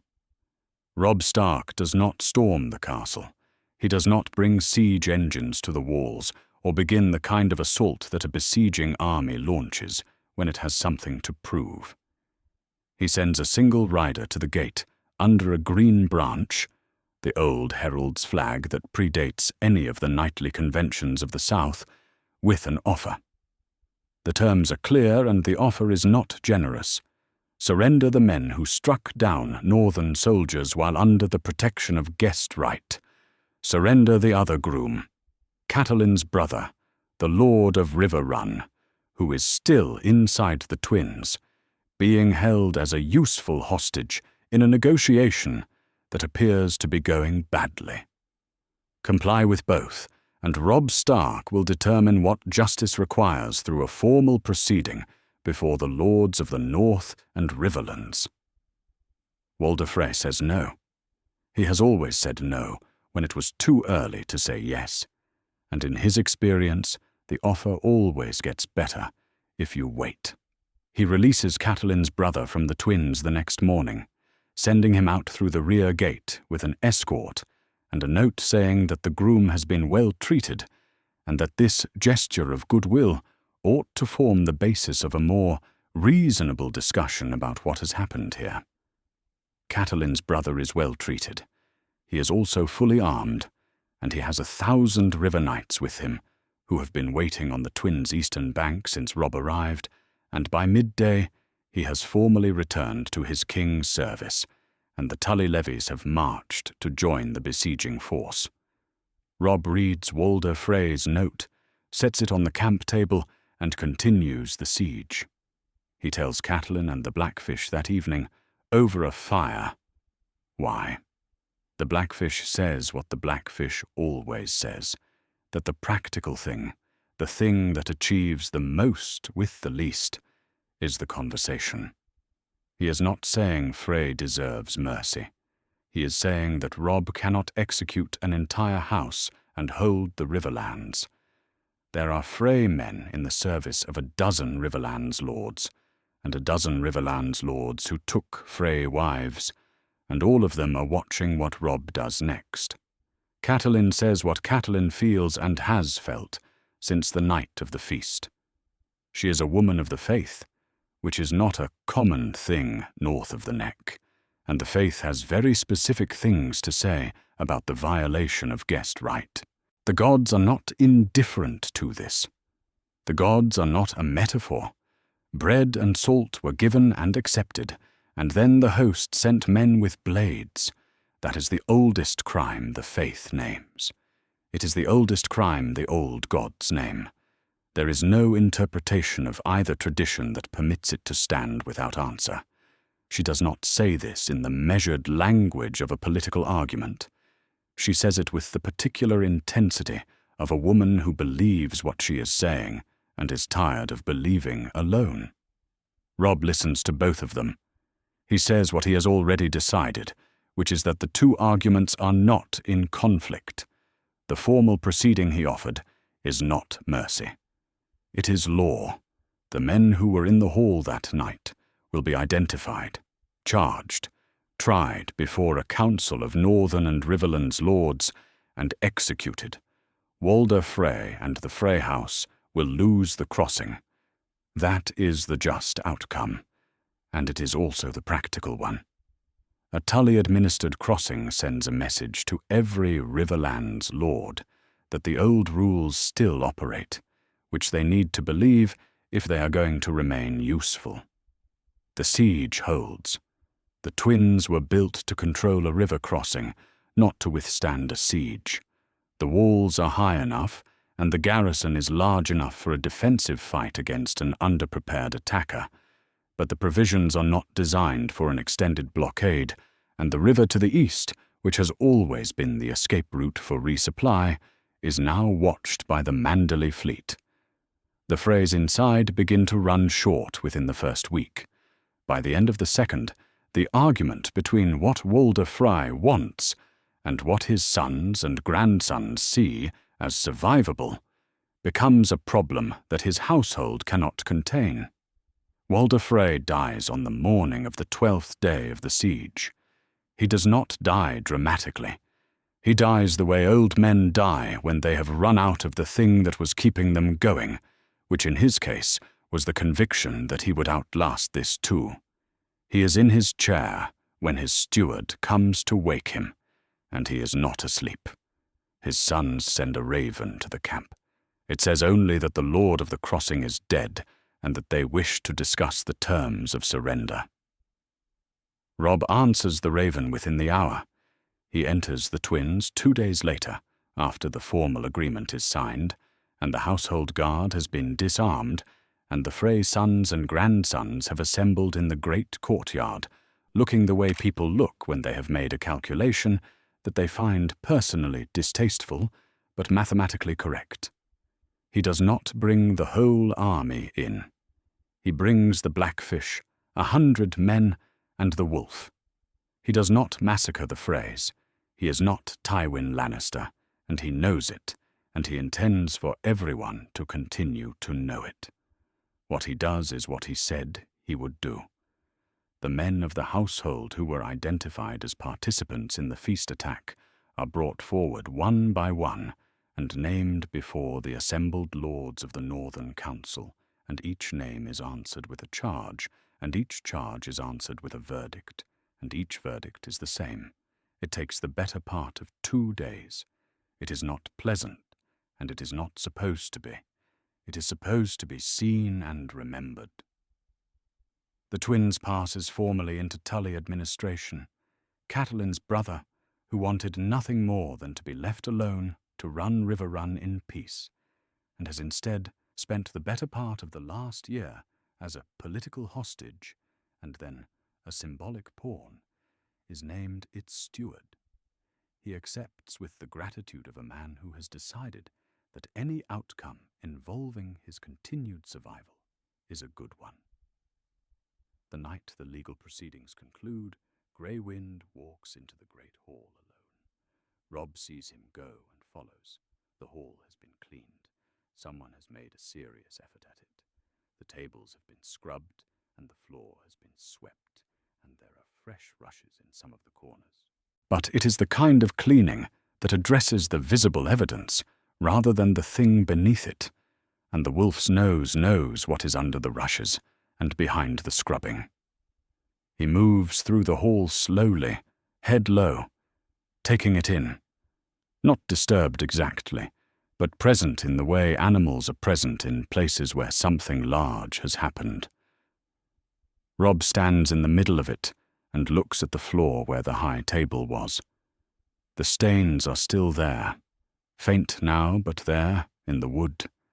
He looks at the far doors, which do not close on their own any more, because the bolt locks were removed by his order, the morning he entered. He looks at the place near the wall where the musicians were standing when the song began. He stands there for a long time. Grey Wind comes back and stands beside him, and neither of them moves for a while. He does not pray. He does not make any declaration. He simply stands in the hall where the bread and salt were given and the doors were supposed to close for good, and he stays until he has felt all of it. And then he walks out. King's Landing smells different when it is hungry.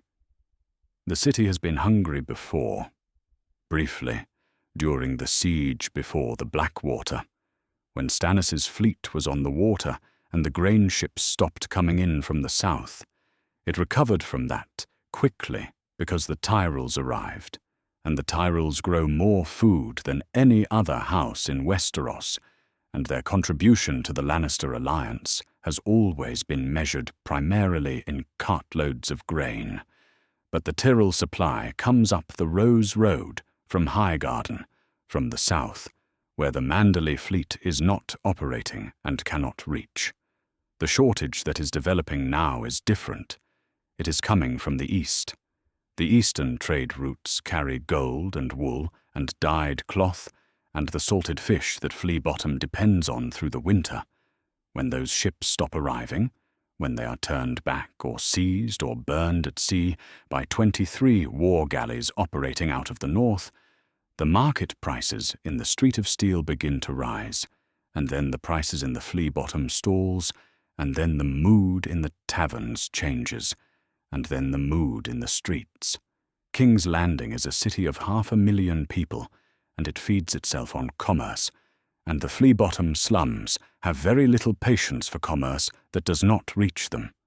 Tywin reads the supply reports in the Tower of the Hand every morning, and every morning they say approximately the same thing in different numbers.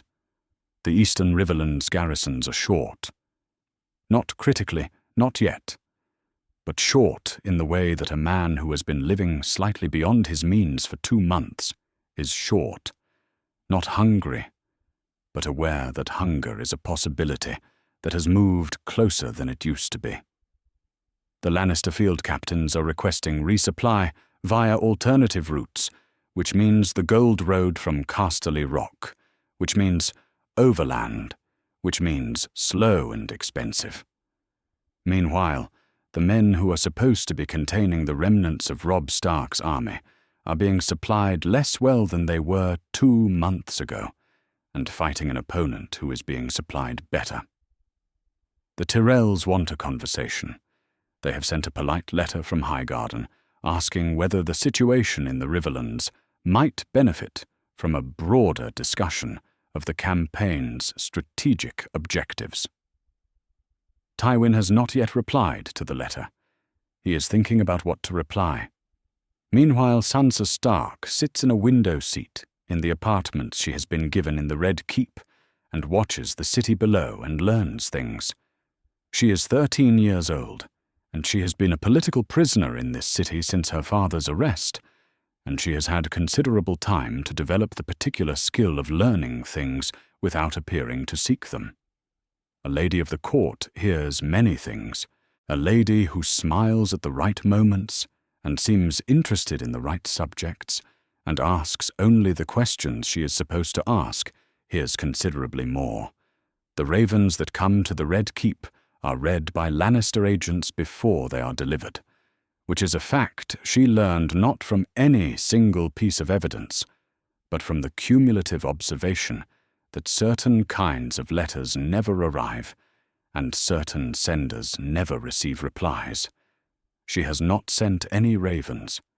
She has not tried to reach her mother or her brother. She has simply paid attention, and attention over time accumulates. She knows that Robb is alive.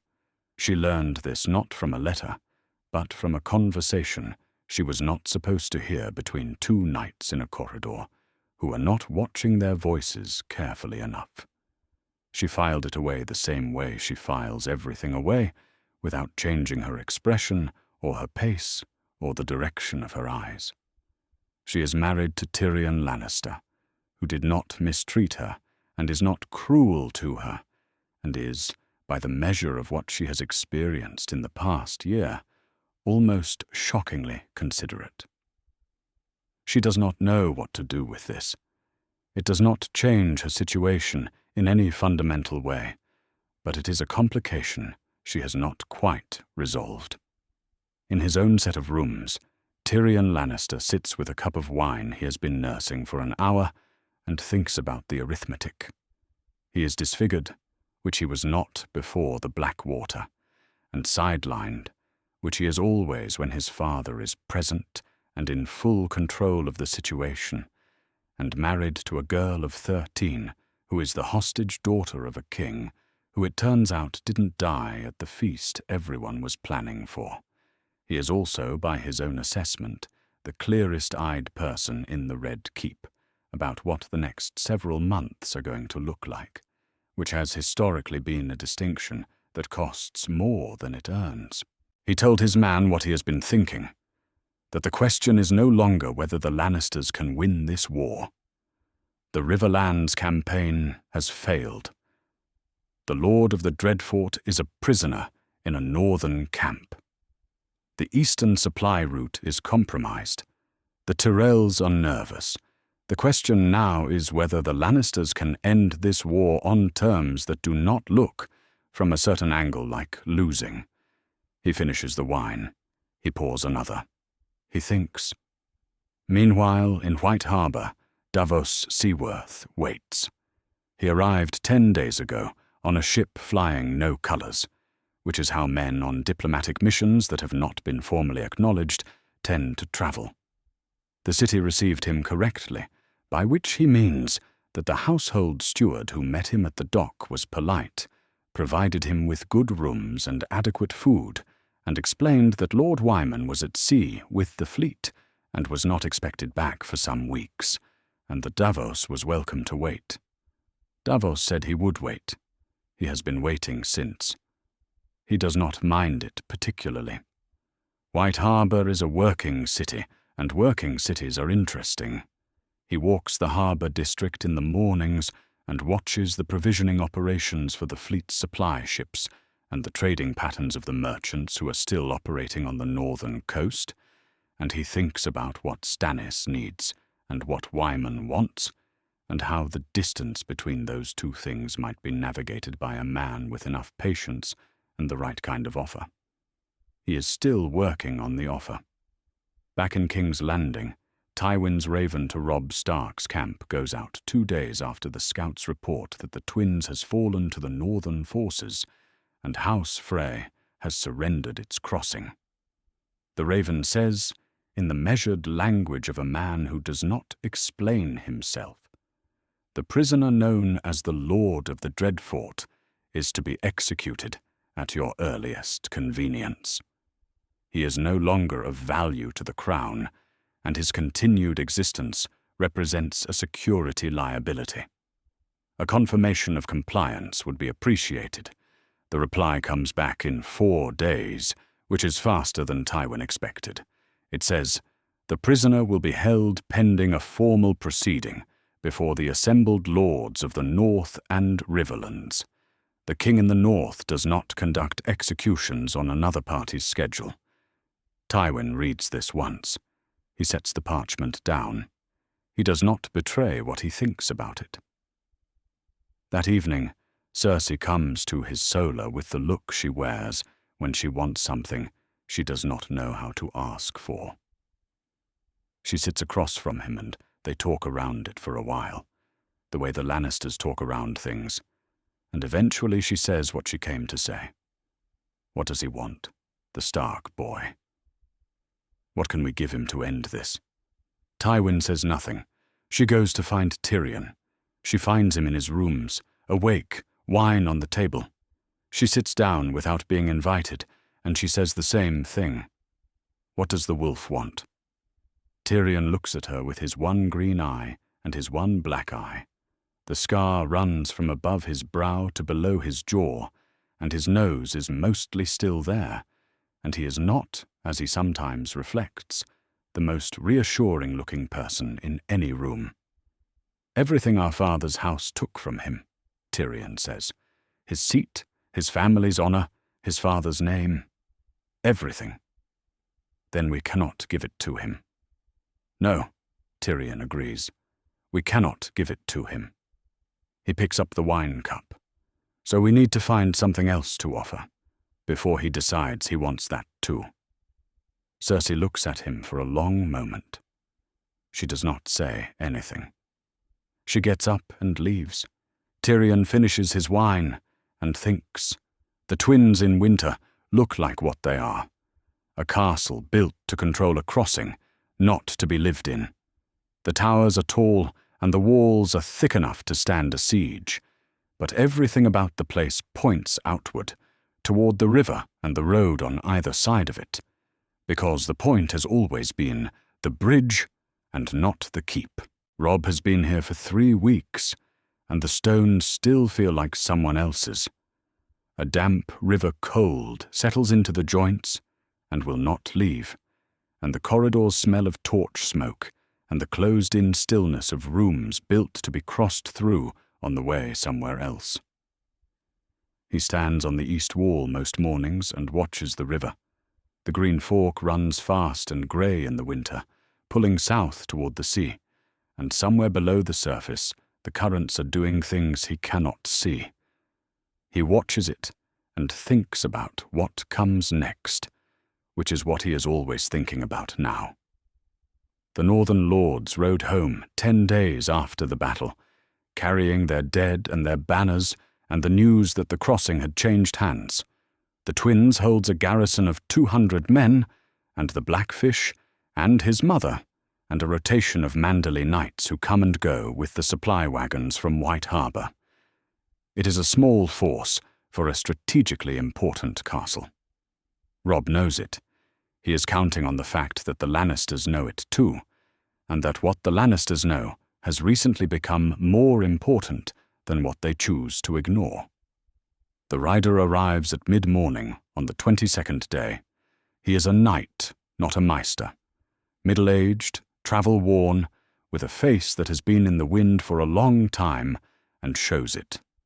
He carries a letter with the Lannister lion, pressed into the wax but pressed flat. The way you press it when you do not want it recognized at the river crossings.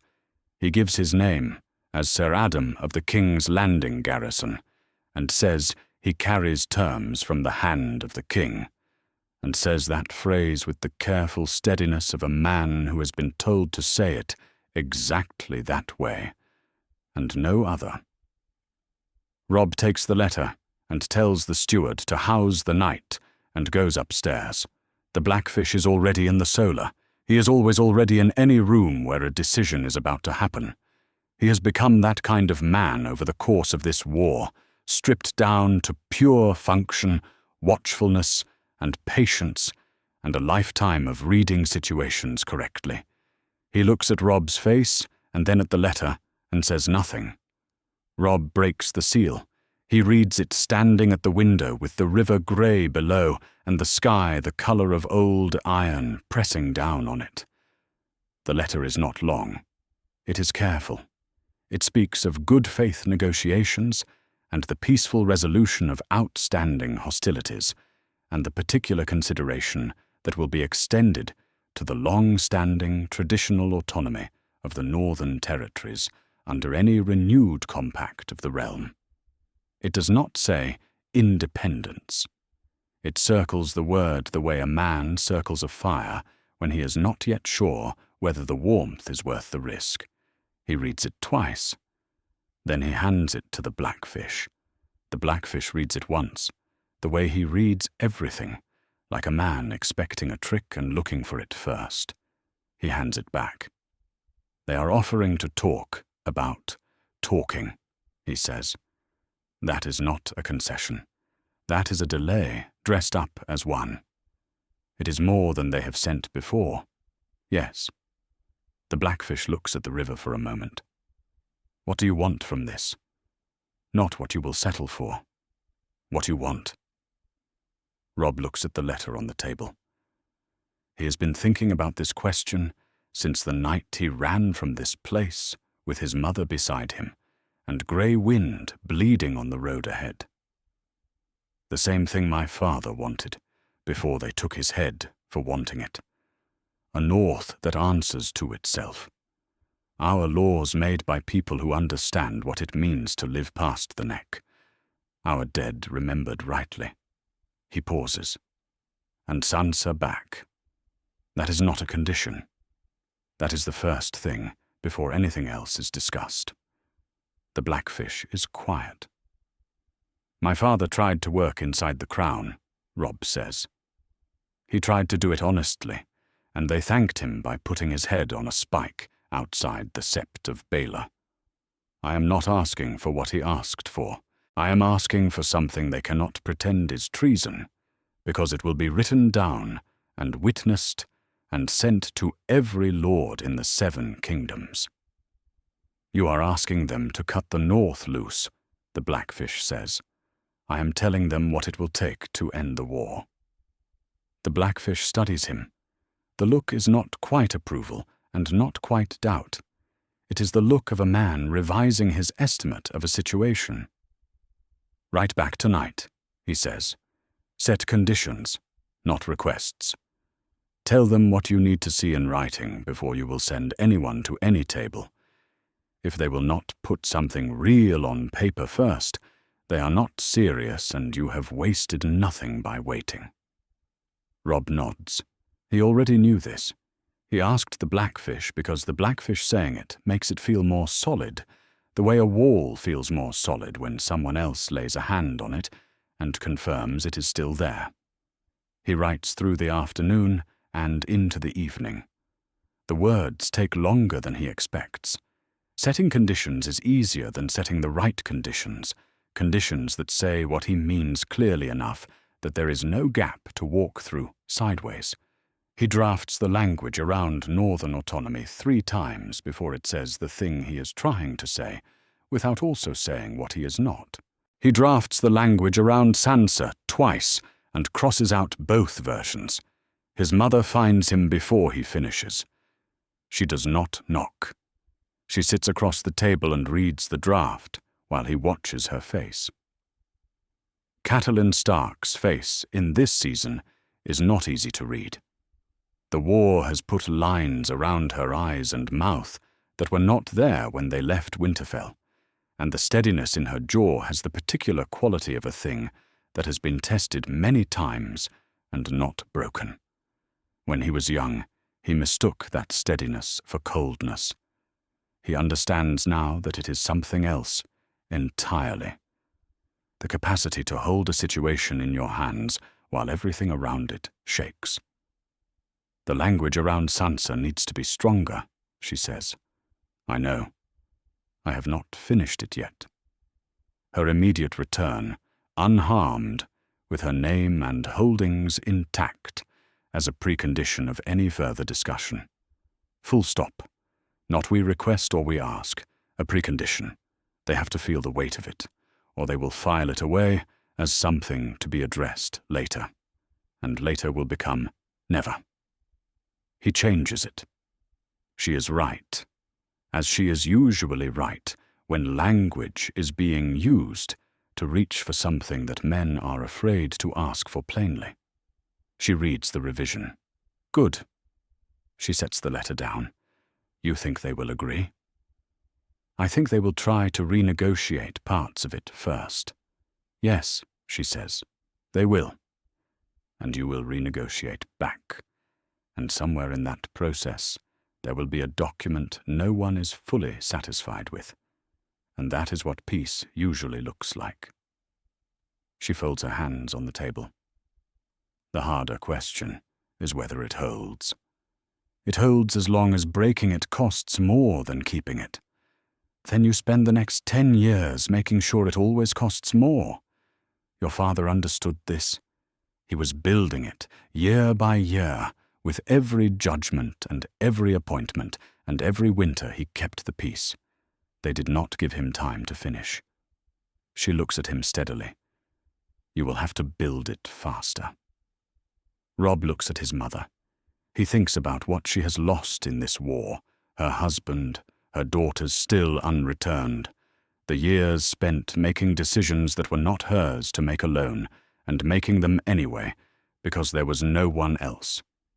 He thinks about the fact that she is here, at this hour, helping him find the words.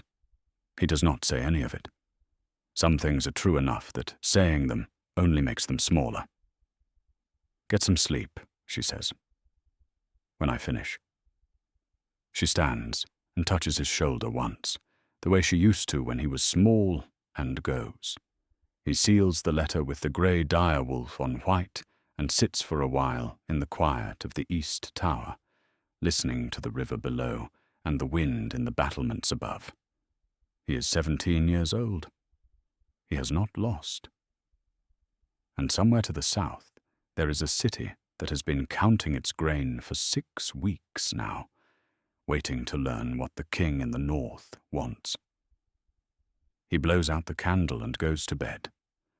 In the morning, he gives the letter to Sir Adam and walks with him to the bridge and watches him ride south until the road bends and the line of bare willows takes him from sight. Grey Wind stands beside him through all of it, still and watchful, and when the rider is gone they stay a moment longer, the wolf and the king, looking at the empty road. Then Robb turns and goes back inside. There is work to do. There is always work to do.